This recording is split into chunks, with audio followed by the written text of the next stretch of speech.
दोस्तों आज मैं आपको भारत के प्रत्येक राज्य में उगने वाली प्रमुख फसलों के बारे में बताने वाला हूं। अब जैसा कि आपको पता है कि भारत में लगभग 28 राज्य हैं, 8 केंद्रीय शासित प्रदेश हैं और भारत जो है भूगोल के मामले में भी बहुत विविध है। कहीं पहाड़ देखने को मिलेंगे, कहीं मैदान देखने को मिलेंगे, कहीं पठार देखने को मिलेंगे। तो इसी वजह से यहाँ पे अलग अलग राज्यों की अलग अलग प्रमुख फसलें होती हैं। तो आज हम नक्शे की मदद से उसे ही समझने वाले हैं। लेकिन उससे पहले मैं आपको बताना चाहता हूं कि भारत में कितने प्रकार की फसलें उगाई जाती हैं। तो देखो, भारत में फसलों को कई प्रकारों में बांटा जाता है, जैसे कि मौसम, कृषि पद्धति, मिट्टी या फिर क्षेत्रीय परिस्थिति। उन्हीं आधारों पे भारत में मुख्य रूप से 6 प्रकार की फसलें उगती हैं। सबसे पहले आती है खरीफ की फसलें। इसका नाम आपने सुना होगा, खरीफ की फसलें। ये जो फसलें होती हैं ये मानसून के मौसम में उगाई जाती हैं। कहने का अर्थ है जून से सितंबर के बीच में इनकी बुआई की जाती है, इनको उगाया जाता है, क्योंकि इनको बहुत सारा पानी चाहिए होता है और गर्म मौसम चाहिए होता है। मतलब गर्म मौसम और बहुत ज्यादा पानी की मदद से ये इजीली उग जाती हैं।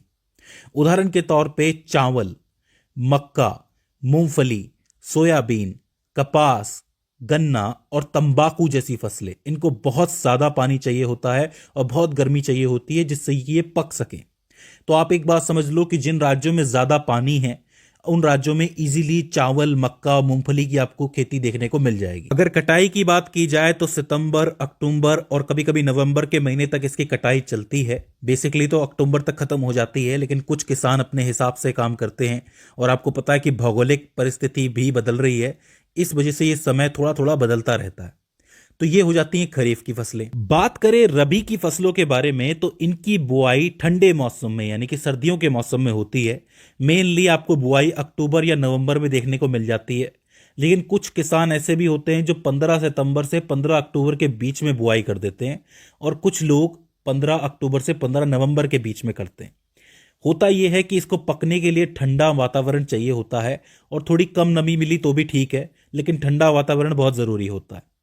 उदाहरण के तौर पे गेहूं, जौ, सरसों, चना, मटर, आलू और राई, ये ऐसी फसलें हैं जो बेसिकली रबी की फसलें कही जाती हैं और ठंडे माहौल के अंदर, ठंडे मौसम के अंदर ये पकती है। तो ये वो होती हैं रबी की फसलें। इसके बाद आती हैं जायद फसलें।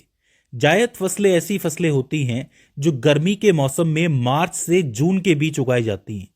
ये एक बहुत ही छोटे मौसम में उगाने वाली फसलें होती हैं जो अधिक गर्मी में कम समय के अंदर पक जाती हैं। उदाहरण के तौर पे तरबूज, खीरा, भिंडी, धान और कद्दू। आपने देखा होगा कि जो तरबूज है वो बहुत कम समय के लिए आता है, गर्मियों में आता है। आपको पता है कि बहुत ज्यादा गर्मी चाहिए फिर ये उगता है, पानी से बना होता है, पानी की जरूरत होती है, फिर बहुत कम समय तक रहता है। तो जैसे ही इसका समय निकलता है तो तरबूज की मिठास कम हो जाती है।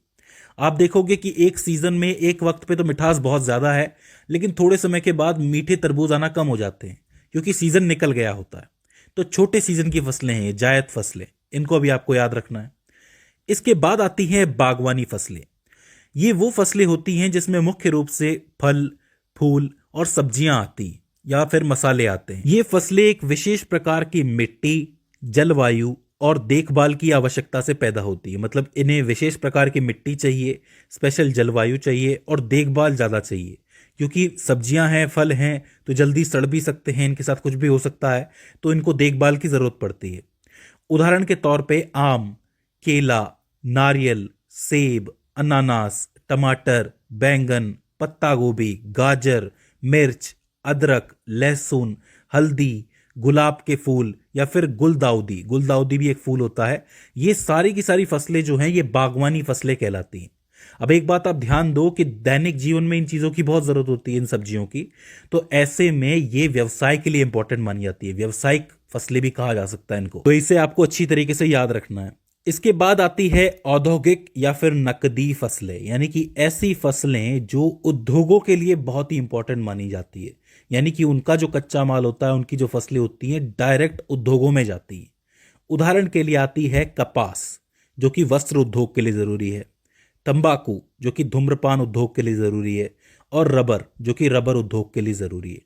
इस बात को समझो कि ये ऐसी फसलें हैं जिनसे पैसा कमाया जा सकता है। एक ऐतिहासिक बात है, आपको पता होगी, नील की खेती। अंग्रेजों ने भारत में नील की खेती करवाई थी और जबरदस्ती करवाते थे। अब होता क्या था कि पैसा तो खूब बनाते थे अंग्रेज, लेकिन नील की खेती करने से जो जमीन है उसका उपजाऊपन कम हो जाता था और जमीन बेकार हो जाती थी। किसान इससे परेशान थे। गांधी जी ने चंपारण में इसी के खिलाफ आंदोलन किया था। पहला आंदोलन गांधी जी का था चंपारण आंदोलन, आपको पता होगा। तो नकदी फसलों के लिए अक्सर ऐसे आंदोलन होते रहे हैं, तो इसे आपको जरूर याद रखना है। और आखिर में आती है आपकी पशुपालन और डेयरी उत्पाद फसलें। इनके अंदर मुख्य रूप से दूध, अंडे और मांस जो है उत्पादित किया जाता है। आपको पता है इसकी भी बहुत मांग है। तो इन फसलों का या फिर इन उत्पादों का भी एक बहुत ही इंपॉर्टेंट स्थान है, इसे भी आपको याद रखना है। तो ये 6 टाइप की फसलें हो जाती हैं: रबी, खरीफ, जायद, औद्योगिक, बागवानी और पशुपालन। तो इन्हें आपको याद रखना है। अब हम बात कर लेते हैं इस नक्शे से कि हर एक राज्य की कौन कौन सी महत्वपूर्ण फसलें हैं। शुरुआत हम जम्मू कश्मीर और लद्दाख से कर सकते हैं, दोनों ही केंद्रीय शासित प्रदेश हैं। अगर आप कश्मीर की बात करोगे तो कश्मीर में यूं तो गेहूं भी उगता है, चावल भी उगता है थोड़ा बहुत, लेकिन ये अपने सेब, नाशपाती, आड़ू, अखरोट और बादाम के लिए जाना जाता है। कश्मीर याद रखना, सेब, नाशपाती, आड़ू, अखरोट और बादाम। इसी तरीके से जो लद्दाख है वहां पे चूंकि मौसम ठंडा है, इसी वजह से वहां पे खरबूज, गेहूं, जौ और राजमा उगाई जाती है। काफी इंपॉर्टेंट है, याद रखना, खरबूज, गेहूं, जौ और राजमा। अगर आंध्र प्रदेश की बात करें तो यहाँ पे चावल, मूंगफली और कपास बहुत ही अच्छी तादाद में उगाया जाता है। बहुत इंपॉर्टेंट माना जाता है ये, यहाँ पे बहुत कपास आपको मिल जाएगा।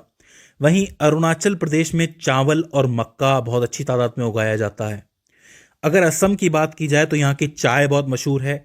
चावल और जूट तीनों की ही खेती होती है। मैं आपको बता दूं कि जूट भी जो है वो एक नकदी फसल है, इसको भी आप याद रख सकते हो। अगर आप बिहार चलोगे, चूंकि ये पश्चिम बंगाल के पास है, तो यहाँ पे आपको चावल, मक्का, गेहूं और गन्ना मिल जाएगा। वो इसलिए क्योंकि बिहार, पश्चिम बंगाल, इन एरिया के अंदर आपको पानी बहुत मिलेगा। जहां पानी है वहां चावल है, ये बात याद रख लेना, जहां पानी है वहां चावल है। तो बिहार में चावल, मक्का, गेहूं और गन्ना। इसी तरीके से छत्तीसगढ़ की आप बात करोगे तो यहां पे भी आपको चावल, तेंदू पत्तियां और मूंगफली मिल जाएगी, बहुत अच्छी तादाद में मिल जाएगी। गोवा की बात करोगे तो यहां पे भी पानी है, तो आपको चावल मिल जाएगा और काजू स्पेशली मिल जाएगा। काजू बहुत ही इंपॉर्टेंट फसल है वहां की। गुजरात की बात की जाए तो यहां पे कपास, मूंगफली, सरसों और गन्ना उगाया जाता है। अगर आप हरियाणा की तरफ चलोगे तो हरियाणा में गेहूं, चावल और सरसों अच्छी तादाद में उगाया जाता है। हिमाचल प्रदेश चूंकि एक ठंडा एरिया है, तो यहां पे सेब, चावल और मक्का अच्छी तादाद में उगता है। झारखंड की तरफ अगर आप दोबारा चलोगे तो झारखंड भी बिहार के पास ही है, एक समय पे ये बिहार का ही हिस्सा हुआ करता था। तो यहां भी आपको चावल, मक्का, गेहूं और गन्ना अच्छी तादाद में मिल जाएगा।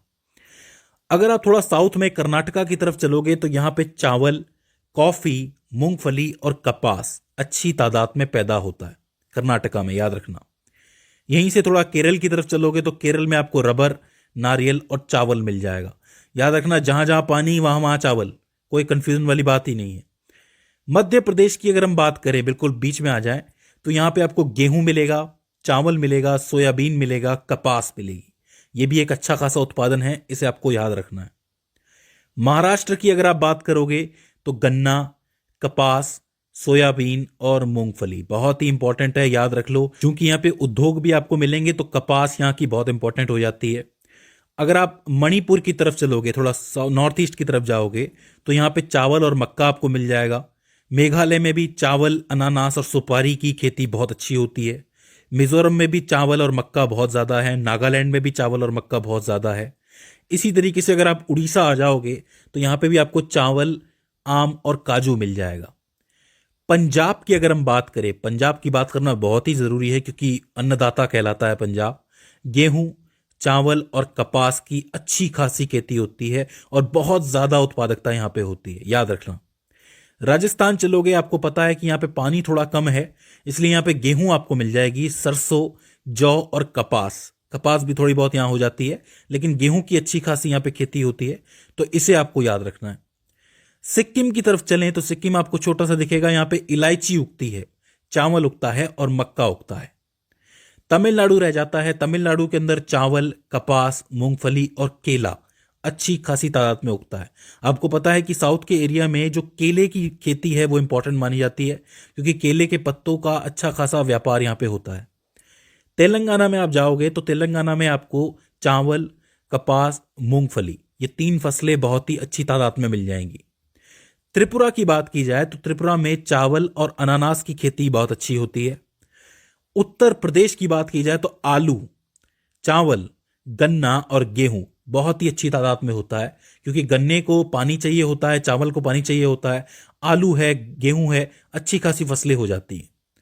उत्तराखंड की हम बात करें तो यहां भी सेब उगता है, क्योंकि ये ठंडा एरिया है। चावल है, गेहूं है और आलू है।